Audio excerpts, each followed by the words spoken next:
lá! Hoje eu vou falar de uma das minhas coletâneas de contos favoritas da vida, o Novo Histórias, do J.Z. Salinger, publicado pela primeira vez em 1953. E como o próprio título já entrega, esse então é um livro que reúne 9 histórias independentes que o Salinger foi publicando ao longo de mais ou menos 5 anos ali na revista New Yorker, que é uma das publicações de ficção mais renomadas dos Estados Unidos e que já publicou centenas de grandes nomes da literatura. No início desse ano, eu já havia relido O Apanhador no Campo de Centeio, né? Foi o único romance que ele escreveu. Lembrando então que o Salinger, ele faleceu em 2010. E dessa vez, eu pensei também em trazer um vídeo no mesmo formato, comentando assim por cima as histórias, mas de fato eu senti uma necessidade de falar um pouco mais separadamente de cada conto aqui. Lembrando então que terão alguns spoilers, mas sinceramente isso é bobagem e eu não acho que vai estragar a experiência de ninguém.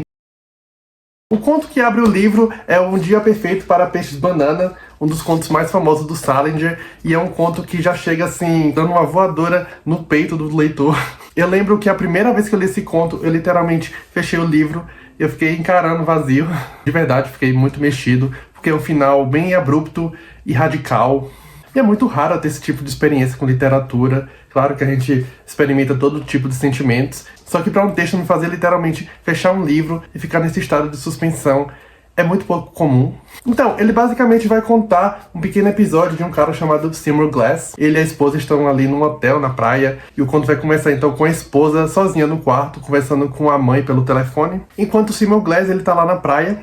O Seymour então conhece uma menininha que tava ali brincando na areia, eles começam a conversar sobre o tal do peixe banana, que é nada mais nada menos que uma criatura imaginária que o Seymour descreve como se fosse um peixe que come demais até ele ficar muito gordo e acabar ficando preso ali nos buracos do oceano. E a gente vê assim que a interação dos dois é bem lúdica, bem inocente, só que ao mesmo tempo a gente percebe também uma espécie de tensão crescente ali por parte do Seymour. Então depois daquela conversa a gente vê que ele fica um pouco abalado, e aí ele retorna pro quarto do hotel dele.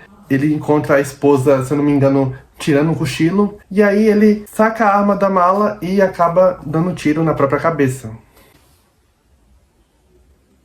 É um conto que nos deixa cheio de perguntas. A gente entende pela conversa que a esposa do Seymour tem com a mãe dela que ele é um soldado que esteve na guerra e que ele tá passando por um estresse pós-traumático. Aparentemente também ele já esteve em hospitais psiquiátricos. E esse final violento e que o Seymour se dá um tiro na cabeça nos deixa muito perturbados e cheio de dúvidas. Existe então uma linha tênue que separa ali uma pessoa entre seguir vivendo a sua vida ou se dar um tiro na própria cabeça. E claro, a decisão do Seymour de tirar a própria vida só pode ser especulada, pode ser um trauma de guerra, ou isolamento emocional que ele sente, desconexão com a realidade, ou então uma desilusão com essa ideia de inocência perdida que ele perdeu durante a guerra e que ele se lembrou ali durante o diálogo com a menininha na praia.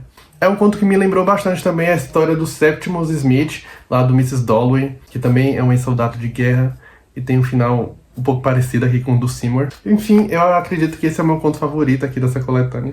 E a gente já começa muito bem, ou muito mal. A senhorita, só fique bem de olho pro caso de aparecer algum peixe banana. Está um dia perfeito para peixes banana. O segundo conto então do Nova Histórias é o Tio Novelo in Connecticut. E nesse aqui a gente vai presenciar então uma visita entre duas velhas amigas de faculdade.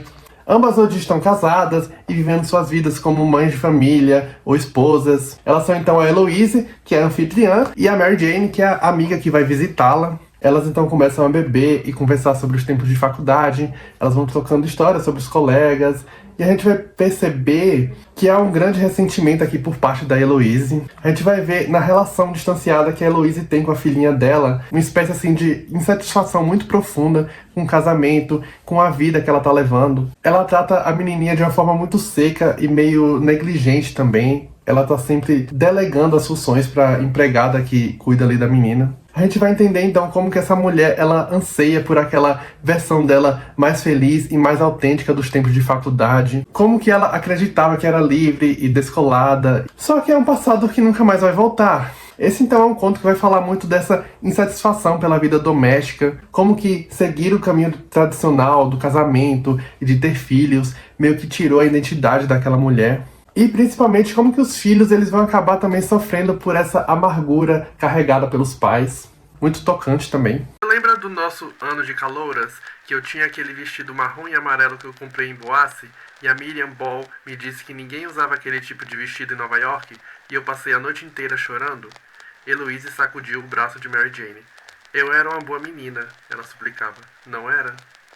O terceiro conto aqui da coletânea, então, se chama Pouco Antes da Guerra com os Esquimós, e vai trazer novamente uma história de duas amigas, só que dessa vez em idade escolar, ou seja, são duas adolescentes, a Ginny e a Selena. Elas praticam tênis todo sábado juntas, só que a Ginny, ela sempre acaba pagando sozinha pela corrida de táxi, né, ali na volta delas. Nesse dia, então, ela tá cansada de bancar tudo e vai até a casa da Selena pra cobrar esse dinheiro. A Selena recebe ela e deixa a Ginny ali esperando na sala de estar da casa dela, enquanto ela vai pedir dinheiro à mãe. A Ginny vai conhecer, então, o irmão mais velho da Selena, que é um rapaz bem excêntrico e bem inusitado.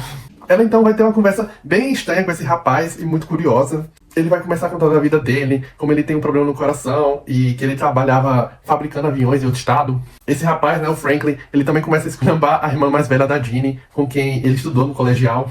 É um papo assim bem louco, só que aquilo vai deixar a Ginny bem balançada. E aí no final da história ela decide que não vai cobrar a dívida e em vez disso ela pergunta se pode voltar ali mais tarde para visitar eles de novo. É um conto bem curioso, porque a gente vai ver como que aquela interação ela vai mexer em um lugar muito íntimo ali na Ginny. É meio doido, mas parece até que ele remete realmente a uma experiência religiosa que vai mudar o jeito como ela vê as pessoas ao redor dela. No final, inclusive, a gente vai ver ela se lembrando de um episódio meio banal que lhe aconteceu na infância e como que aquilo parece que vai se conectar a ela de uma forma muito maior. Entre a terceira e a Lexington, ela pôs a mão no bolso do casaco e encontrou a metade do sanduíche. Tirou dali e começou a baixar o braço para largar o sanduíche na rua, mas acabou colocando de volta no bolso. Uns anos antes, ela levou 3 dias para jogar fora o pintinho que ganhou na Páscoa e encontrou morto na serragem que forrava o fundo de seu cesto de papel. Enfim, seguindo então, a gente vai pro quarto conto, o Gargalhada. E ele vai ser basicamente uma história de amadurecimento, ou um coming of age.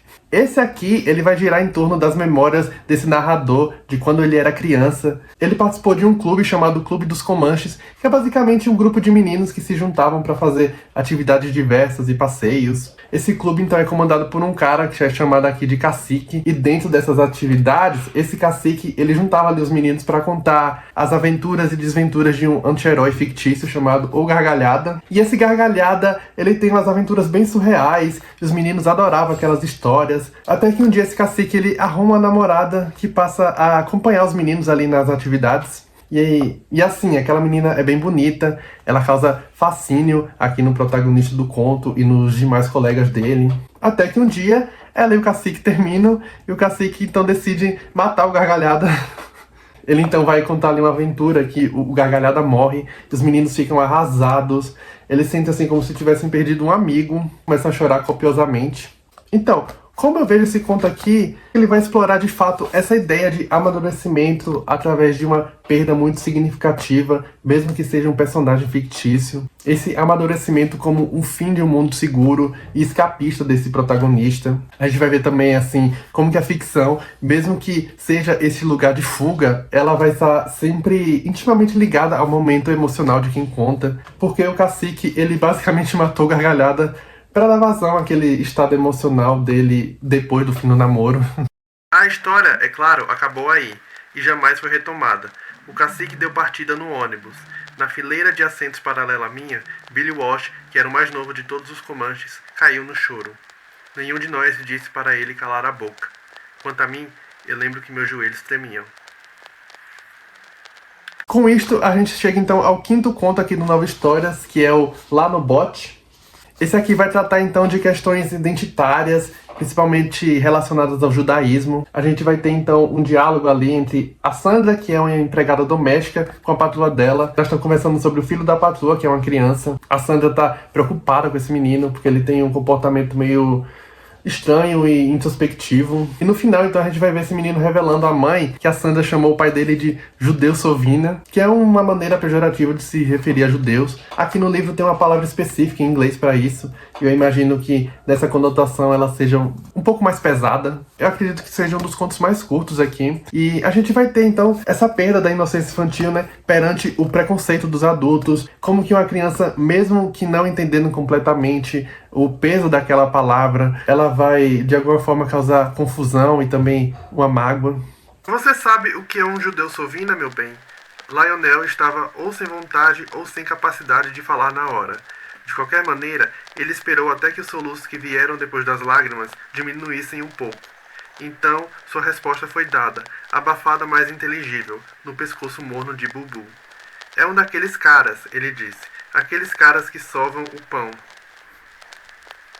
E com isso a gente chega então ao sexto conto do livro, que também é um dos mais famosos do Salinger, Para Esme com Amor e Sordidez. Esse daqui deve ser um dos meus favoritos. E ele vai contar o encontro entre um soldado americano ali na Inglaterra durante a Segunda Guerra Mundial, que tá na casa de chá e acaba conhecendo uma jovenzinha chamada Esme. Essa menina é muito esperta, ela é muito bem articulada, muito perceptiva. Eles vão conversando e no final a Esme vai acabar pedindo pra esse soldado escrever um conto pra ela com elementos de sordidez. O que é curioso, né, quando a gente vê uma criança que tem, ou talvez acredite ter, plena consciência de algo que seja tão abstrato. Então aquele soldado, ele tá profundamente afetado pela guerra. Ele vai encontrar consolo naquela pureza e naquela inteligência da Esme. E obviamente eles não vão voltar mais a se encontrar, porque ele vai partir com um pilotão ali no dia seguinte. E dias depois, ele realmente vai escrever uma carta pra Esme, incluindo também essa história com elementos de sordidez. Ele vai expressar a gratidão por ter conhecido ela e também pela conexão que eles tiveram ali. Aliás, esse conto então seria uma rememoração desse protagonista, desse soldado, porque ele tá se lembrando daquela história anos mais tarde, quando ele, aqui no começo, vai receber o convite de casamento da Esme. Esse é com certeza um dos contos mais fofinhos e mais bonitos aqui. Ele vai explorar como que se conectar com pessoas pode nos trazer essa ideia de redenção, especialmente se aquela pessoa também compartilha uma experiência similar à sua. Não necessariamente a mesma experiência, né, porque a gente tá falando aqui de um soldado e de uma menina, mas desse sentimento de perda mesmo.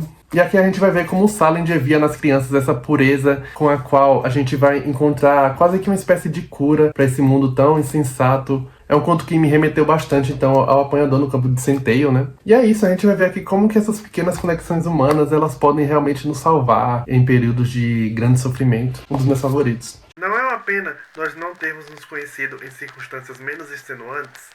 Eu disse que era. Disse que certamente era. Adeus, Esme disse. Espero que você volte da guerra com todas as suas faculdades intactas. Eu lhe agradeci e disse mais algumas palavras. E então a vi sair do salão de chá. Chegamos então ao sétimo conto do livro, O Linda Boca e Verde Meus Olhos. Esse aqui é um conto de corno, né? Afinal, esse é um livro bem diversificado nesse sentido. Não, tô brincando. Mas o Linda Boca e Verde Meus Olhos, ele vai ser esse conto que vai começar com um casal ali na cama, no que aparentemente é um pós-sexo. Esse cara, então, ele é mais velho, né, do que aquela menina, e ele vai receber a ligação de um amigo que tá procurando pela esposa que sumiu. Esse amigo suspeita que a esposa esteja traindo ele, né? E durante aquela conversa entre os dois por telefone, esse marido vai começar então a expressar suas inseguranças, todo o seu ciúme, e o outro amigo, né, o mais velho, vai tentando acalmá-lo. Eles começam a discutir várias questões pessoais e emocionais. Só que o que acontece? Durante todo o conto, e principalmente aqui no final, fica muito subentendido que aquela mulher que tá com aquele cara mais velho é a esposa do amigo. Claro que isso nunca vai ficar explícito aqui no conto, principalmente, né, depois do final, mas a gente vê como podem ser complexas essas dinâmicas emocionais dentro de um relacionamento, dentro de um casamento, como que as nossas inseguranças, como que esse desejo de pertencer a um relacionamento, ele pode distorcer a nossa percepção da realidade. Esse também é um conto bem curtinho, mas ele é muito interessante. É um conto meio do Nelson Rodrigues aqui, do Salinger. Escuta, Arthur, o homem grisalho interrompeu, tirando a mão do rosto. Eu fiquei com uma dor de cabeça horrorosa de repente. Nem sei de onde que essa merda me apareceu. Tudo bem se a gente parar por aqui? A gente se fala amanhã de manhã, está certo? Ele ficou mais um momento ouvindo. Depois desligou.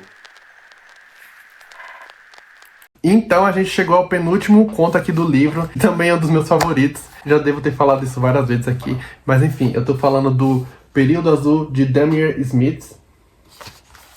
Esse aqui, o protagonista, é Ben Holden Caulfield. Ele é um rapaz também de Nova York, que acabou de voltar de Paris. Ele vive com um padrasto, com quem tem uma relação muito, assim, afastada, meio formal demais. E ele é bem pretensioso e acaba conseguindo, então, um emprego numa escola de arte falsa. Ele vai fabricar uma carta de recomendação cheia de invencionices e de créditos que ele não possui. Por exemplo, ele vai dizer que é amigo do Picasso. E aí ele acaba passando para trabalhar nessa escola e viaja para Montreal para trabalhar com esse professor. Daí ele descobre que na verdade é uma grande fraude. Quem comanda essa escola é um senhorzinho japonês que mora ali com a esposa. E é basicamente um curso de correspondência em que os alunos eles vão enviando seus trabalhos por correio e ele vai respondendo com notas e com direcionamentos. Esse protagonista aqui do conto, então, ele fica incumbido de responder e de orientar esses alunos desse professorzinho, até que ele se depara com os desenhos de uma freira e ele fica impressionado com o talento dela. Ele faz uma carta super apaixonado que ele vai expressar como ela tem potencial artístico. Só que aí a freira acaba tendo que desistir do curso por ordens do superior dela. Depois disso, o rapaz fica muito frustrado. Ele fica tão frustrado que ele acaba dispensando também todos os outros alunos ali do curso. Ele dá respostas bem duras sobre os trabalhos de todo mundo. E aí, depois disso tudo, esse rapaz vai ter uma espécie ali de epifania muito poderosa sobre a vida, sobre a arte. Ele então vai decidir abandonar essa escola e ele decide buscar um caminho mais autêntico para a vida dele. Ele reconhece então a importância de permitir que a verdadeira arte floresça sem restrições. Mais tarde também ele vai recuperar o contato com esses alunos que ele tinha dispensado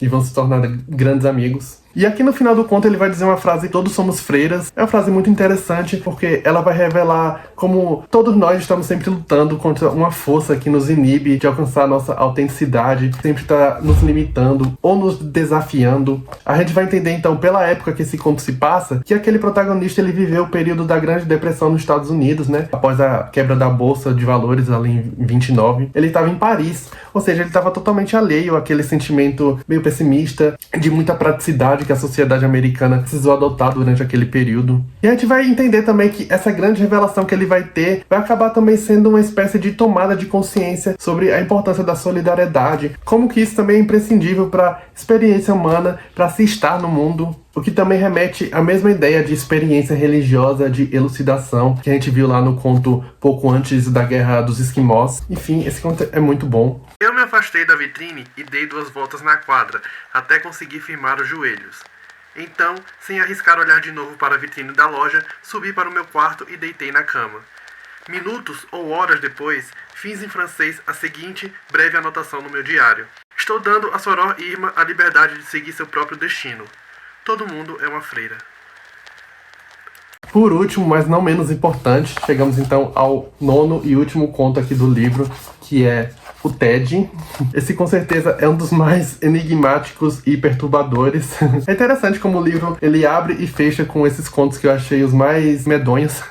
Ele vai contar então sobre esse menininho de 10 anos que se chama Ted. Ele tá num cruzeiro com os pais e com a irmãzinha caçula. E o que acontece é que o Ted ele tem uma percepção quase sobrenatural do mundo e sobre as filosofias de vida. Ele é um menino muito inteligente, muito bem articulado, mais até do que a Esme lá no conto Para Esme com Amor e Sordidez.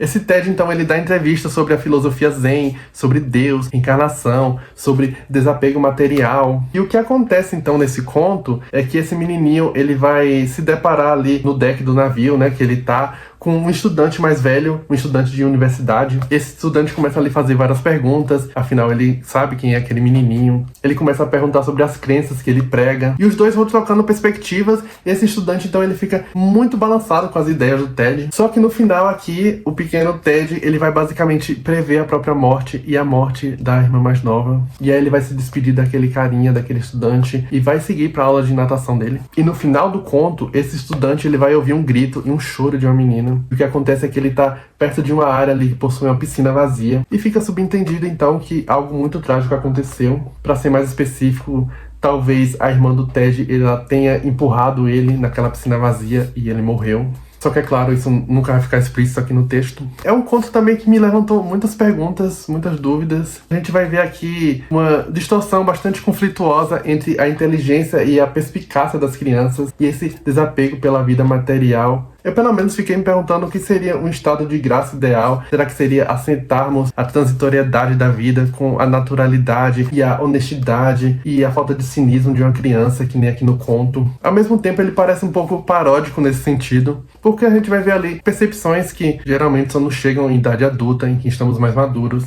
E justamente por a gente ter todas essas muletas, a gente acaba se afastando do verdadeiro significado daquelas ideias. Enfim, é um conto também muito curioso, mas é uma forma de encerrar o livro assim, perfeita. O problema, Ted disse é que a maioria das pessoas não quer ver as coisas como elas são.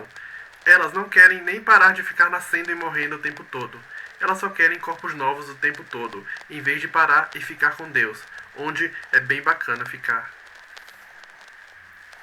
Então é isso, essas são as 9 histórias aqui do Salinger. Se eu tivesse que estabelecer um fio condutor aqui desses contos, eu diria então que todos vão acontecer em torno de situações que geram um desconforto muito grande. E a partir desse desconforto vai ser revelado algo de muito essencial àqueles personagens. Algo que até mesmo escapa de uma definição de bom ou ruim, mas que acaba elucidando sobre uma experiência muito primária para aquelas pessoas. Aqui a gente vê o Salinger então construindo uma atmosfera em que tem sempre uma coisa muito tênue ali que está em jogo. Eu não conheço tanto a história do Salinger para afirmar o que tem de autobiográfico aqui, mas eu imagino que devam ter vários elementos, porque ele tem uma personalidade muito grande com essas histórias. Os personagens infantis aqui, por exemplo, eles parecem sempre rebeldes, porque eles nunca estão ali de acordo com as normas impostas pelos seus pais ou impostas pelo sistema que eles estão inseridos. E nisso, então, a gente vai ver esses temas de isolamento, de inocência perdida, de busca por um significado no mundo pós-Segunda Guerra Mundial. O Salinger é um escritor americano falando daquela geração do pós-guerra, então o sentimento de deslocamento está sempre muito presente aqui. É um período marcado por questionamentos de valores tradicionais, por uma busca de sentido, que pode estar em relações interpessoais ou com experiências que vão beirar ao espiritual. E assim, esse sentimento de deslocamento, de busca por autenticidade em meio à confusão do mundo moderno, ela está presente em cada uma dessas histórias aqui. E é isso, no 9 histórias você fica refém dessa ambiguidade, dessa busca por um valor primário, intocado, que só pode ser alcançado de forma muito particular por cada um desses personagens aqui. Se você gostou do vídeo, deixa o seu like, se inscreva, deixa o seu comentário, isso vai me ajudar bastante. Muito obrigado e até a próxima!